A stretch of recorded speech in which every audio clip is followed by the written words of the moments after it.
The test is in 4 parts: Part 1, Part 2, Part 3, and Part 4. Now look at Part 1. Part 1. You will hear a man called Ken talking on the phone to a friend called Liz about holiday accommodation. First, you have some time to look at questions 1 to 6.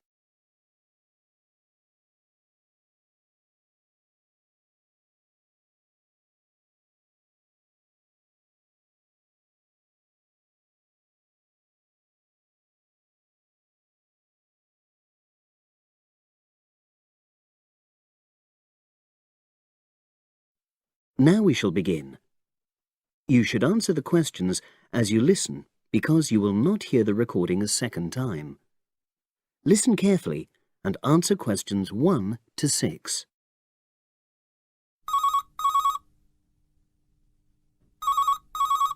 Hello. Hi Liz, it's Ken here. Hi, Ken. Nice to hear from you. Are you... This is just a quick call, but Mary and I have just been talking about our summer holiday. We haven't booked a place yet, and we've left it a bit late. We were just wondering if you know of any holiday rentals in your area. It's so nice there. Well, yes. I can think of 2 or 3 places that are very nice. What dates have you got in mind? The 10th of July to the 22nd of July. Oh, yes. That is quite soon, isn't it? Well, there's a place near here called Moonfleet. Is that MOONFLEET? That's right. It's quite a rural location, and it's next to the owner's house, but it's got fields all around it, so it's very pretty. Sounds okay. Can you tell me a bit more about it? Well, it's an annex to the owner's house, and it's an apartment with 2 bedrooms and an open-plan living area. Well, I like the sound of it. Is there anything we might not like about it? Well, it's quite a distance from the nearest shops, that's all. Okay. And... well, I'll tell Mary, but I don't think she'd mind that. Do you know how you book it? You have to book on the internet. There's a web address. It's www.summerhouses. One word? Yes, then .com. You'll be able to look at a photograph on that. Okay. And what about the others? Where are they? The second one I'm thinking of is called Kingfisher, and that's even more rural. It's a really beautiful location, in fact. It's by the river, and it's got nice views. It overlooks woodland on the other side. Is that an apartment? No, it's a 3-bedroomed house, and that's got a dining room as well as a separate living room and a kitchen. But I expect it's more expensive. You'll have to check the prices. It's probably a bit bigger than we need, but our nephew might be joining us. We're not sure yet. How do you book Kingfisher? You have to phone the owner directly. Shall I give you the number? I've got it here in my phone book. It's 01752 669 218. Right. Before you hear the rest of the conversation, you have some time to look at questions 7 to 10.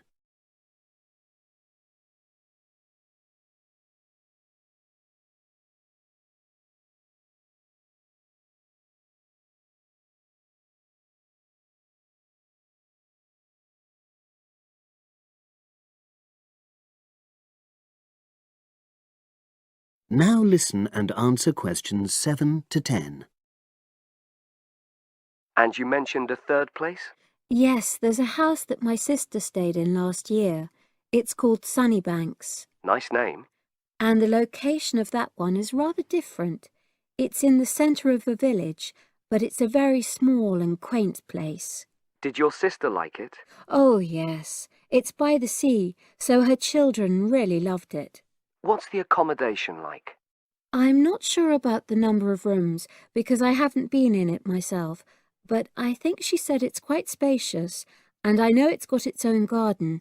It's not very big, but it's not shared with anyone else, and it's supposed to be very pretty. Any snags? Problems? The only other thing I can think of is that there's nowhere for parking. The streets are too narrow, so you have to leave your car somewhere else and then walk to the house. It's only about 10 minutes away, but... OK. Well, I don't think it matters personally. How do you book it?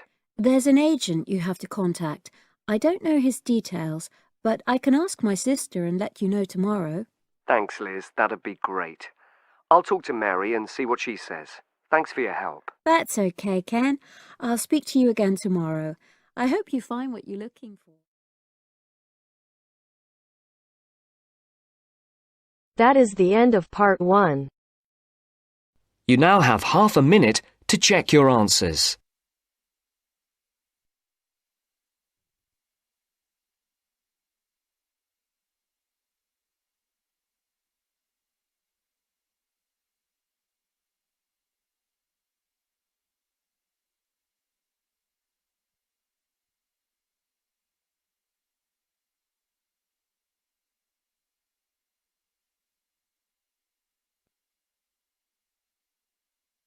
Now turns to part 2.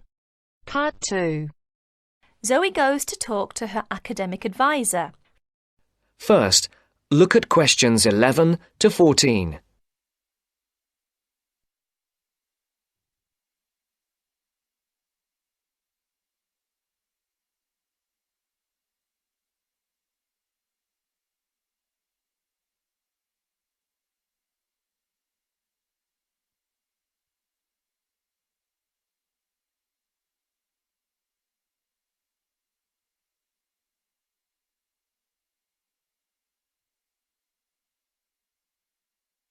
Listen carefully. How are you getting on, Zoe? Feeling at home yet? Well, more or less. There are still some things I need to buy, and I haven't found my way to all the facilities yet, but I really love the campus, and I've already made a few friends. Fantastic. Now let's see what we can do to get your studies off to the right start too. You're on the foundation course, so you can take up to 8 modules. What we advise is that you take 4 modules in the first semester and, assuming everything goes well, 4 in the second. Have you decided which you want to take in this semester? I haven't made my mind up yet. I can't decide whether to take Principles of Marketing or Introduction to International Trade. Well, that depends on your career goal. You're planning to work in the biotechnology sector, aren't you? Well, that's my present thinking, but I guess I might change my mind. Right, well, marketing is a broad general subject that you will find really useful in a number of careers. International trade, on the other hand, is more specific. That's fine if you're sure it's the sort of work you want to do. A lot of students start off thinking about that option because it seems glamorous, but marketing can also be an exciting career, and there's a wide choice of jobs. Maybe you ought to wait until your career ideas are a bit more definite before you go down that road. Yes, I see. I could take International Trade next year, couldn't I? Sure. You could do international finance as well. So, in your first semester, you've got Principles of Marketing, Introduction to Economics, Banking and Finance, and let's see, Principles of Financial Accounting. How do you feel about that as a package? It's okay, I think. Before the broadcast continues, look at questions 15 to 20.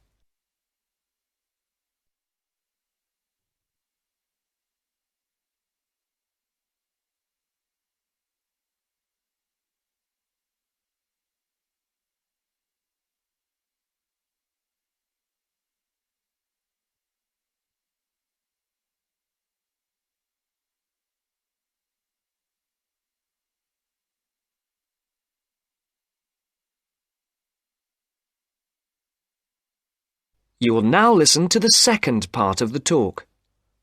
But I'm a bit worried about the maths. There'll be some statistics to do, won't there? Basic statistics, yes, but nothing more difficult than your last year of school maths. I know, but our maths syllabus was a bit old-fashioned. Mostly algebra, geometry, trigonometry and stuff, hardly any stats. Right, well, it sounds as if you could do with the maths brush-up course. Can I arrange for you to attend just the classes on statistics, if you like? That'd be great. I didn't want to do the whole of maths again, but the stats classes would make me feel much more confident, thanks. Hang on a minute, there's one more thing. Your English. Now, you know you have to reach a satisfactory standard in English by the end of your first year to be allowed to go on to the main BSc course. Yeah, now I'm in an English-speaking environment and I have to speak English all the time. I'm sure I'll be all right. It certainly helps, but speaking isn't everything. You'll have to get your reading up to the standards where you can understand the books on your course reading list quickly. To get the information and ideas, you need to write your essays. That means you have to develop a high level of comprehension skills. You'll never get through the course material if you try to read the books intensively from cover to cover. That's why our language skills development program gives you a series of graded academic texts to study and answer questions on a limited time.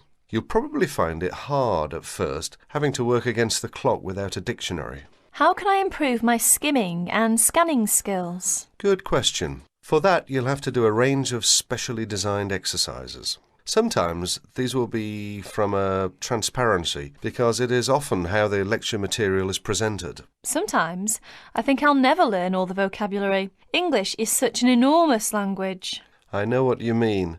English is the biggest language ever, at least 350,000 words. Even Winston Churchill only knew 60,000, so they say. But as an academic student, you can get a lot of help from the academic word list by Avril Coxhead of Victoria University. That's in Wellington, New Zealand. I've studied word lists, of course, but how does this one help? The academic word list is based on a survey of 3.5 million words of academic text. It contains 570 families of the words most commonly found in academic texts.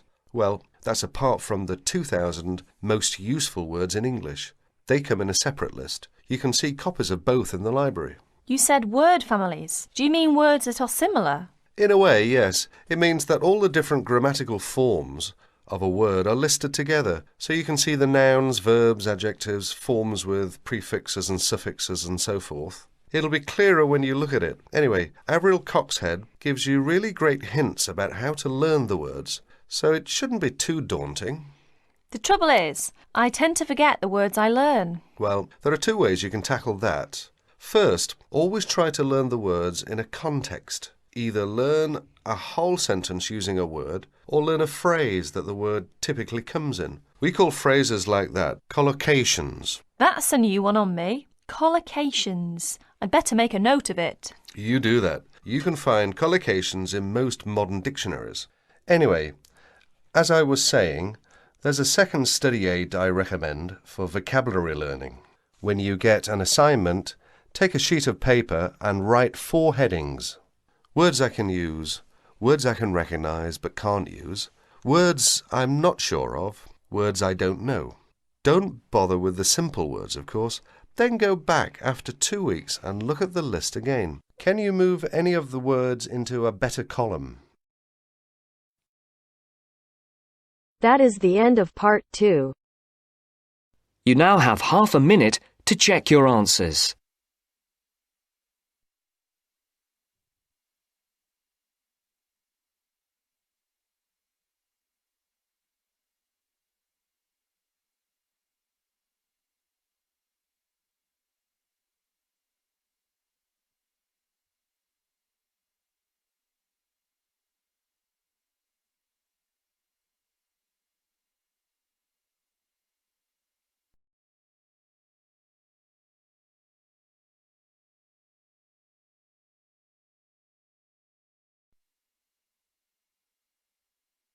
Now turns to part 3. Part 3. The next important development in how history is recorded came with print. First, you have some time to look at questions 21 to 25.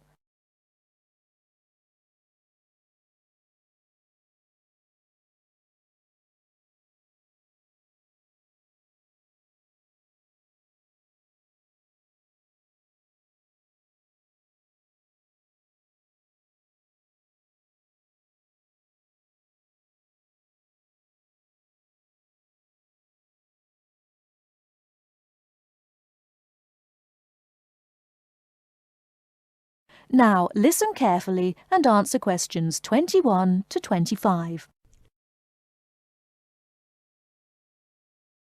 The next important development in how history is recorded came with print. In the 8th century, the Chinese invented paper and woodblock printing. Remember that up to this time, very few people could read and write, and so only a very small number of people could understand written history. Suddenly, many books appeared, and many more people learnt to read. In the 14th century, the first printing press was invented in Germany. This reduced how long it took to produce books. The new printing technique quickly spread to other parts of the world. More books appeared, and even more people learnt to read. The first printed newspaper appeared in 1605, and the first daily newspaper in 1702. Now, people could read news stories soon after the event happened, and every event was recorded and stored. The problem with newspaper history is that newspaper reporters could tell the stories they wanted to tell, and not necessarily the truth. Photography was the next important development. We generally agree that photography was born in 1839. Some of the earliest photographs that the public saw were images of the American Civil War. Before you hear the rest of the talk, you have some time to look at questions 26 to 30.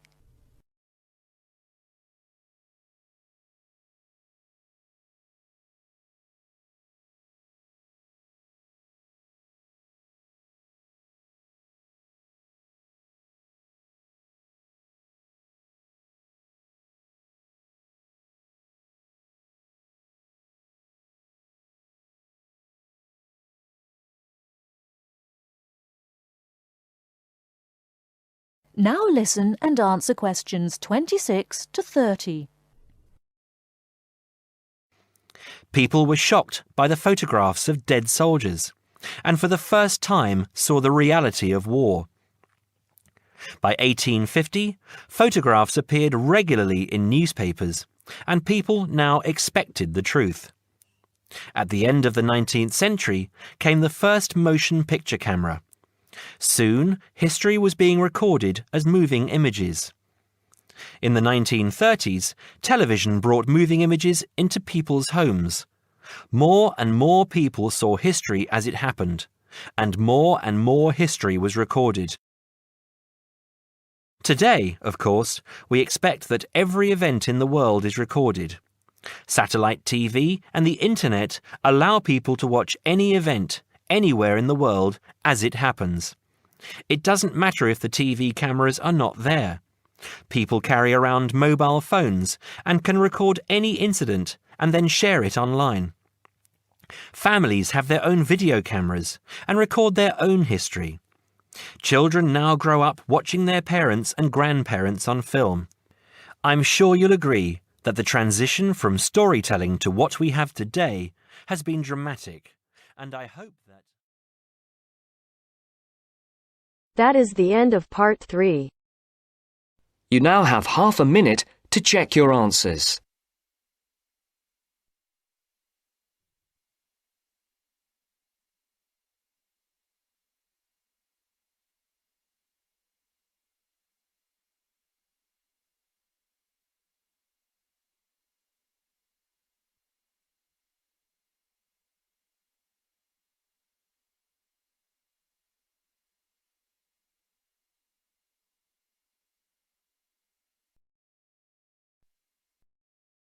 Now turns to part 4. Part 4. You will hear a talk about the pitfalls and pleasures of being a postgraduate student. Look at questions 32 to 37.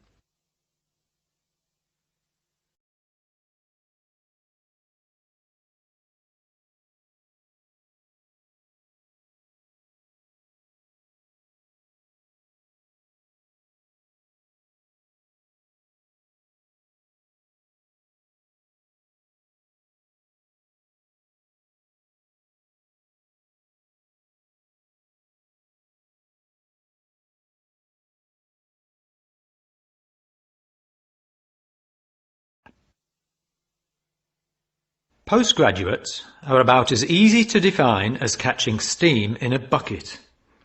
Courses can be vocational, for training, as research, as a preparation for research, or a combination of these.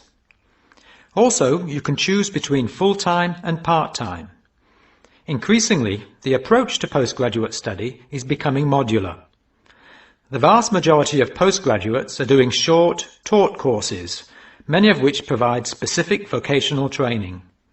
Indeed, there has been a 400% increase in postgraduate numbers in Britain over the past 20 years. Current figures stand at just under 400,000. People undertake postgraduate study for many reasons. These may be academic, intellectual challenge, development of knowledge; vocational, training for a specific career goal; or only vague, drifting into further study. It is essential that you determine the reasons you want to become a postgraduate. If you have clear goals and reasons for studying, this will enhance your learning experience and help you to remain focused and motivated throughout your course.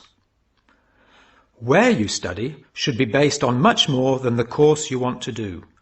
For some courses, you're likely to be there for several years, and it is important that you are happy living there. Check also what type of accommodation is available and whether the institution provides any housing specifically for postgraduates. Choosing an institution and department is a difficult process. To determine quality, do not rely on the reputation of an institution, but find out what the ratings are from the most recent assessment exercises. Find out about the staff, their reputation, competence, enthusiasm, and friendliness. Visit the department if possible and talk to existing postgraduates about their experience, satisfaction, comments and complaints. Be very careful to check how they feel about their supervisors. Also, check what facilities are available, both at an institutional level, for example libraries, laboratory and computing facilities, and in the department, for example study room, desk, photocopying, secretarial support, etc. Everyone will have their own priorities here.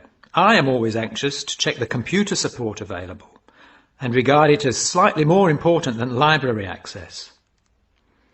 Your working environment and the support available to you plays an essential part in making your work as a postgraduate a positive experience. Life as a postgraduate can be very different to your other experiences of education. Things that can distinguish your experience are the level of study, independence of working, intensity of the course, the demands on your time, and often the fact that you're older than the majority of students. These factors can contribute to making you feel isolated. However, there are several ways you can make sure that this is either short-lived or does not happen at all. Many student unions have postgraduate societies that organise social events and may also provide representation for postgraduates to both the student union and the institution. Departments can also help to create a sense of identity and community, and often have discussion groups available. Don't be afraid to talk to staff about any difficulties you might be having. Of course, universities provide counselling services, but we have found that the best advice comes from talking to other postgraduates who may have faced similar difficulties. Look at questions 38 to 40.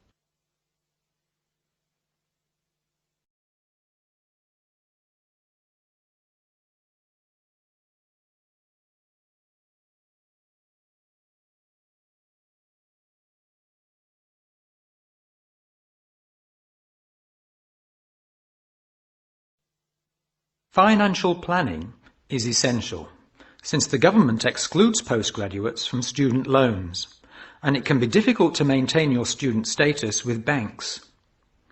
This has implications for free banking and overdraft facilities. Do not underestimate your living costs, including food, accommodation and travel. And be careful not to budget for everything except a social life.